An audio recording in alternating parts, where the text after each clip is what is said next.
On hot summer days, he would come home a little bit early. I would pick him up at the station. Stephen and myself, we would drive to the station, pick him up, come home, he'd change into a bathing suit, and we all go down for a swim in the ocean, about 5, 6 o'clock in the night.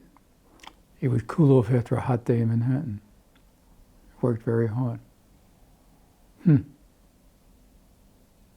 No, she never went swimming with him in the afternoon. She was home making dinner. But she spent a lot of time at the beach. Especially, she loved stormy days. We'd go down to the boardwalk and watch the rough surf pile up, almost attack the boardwalk.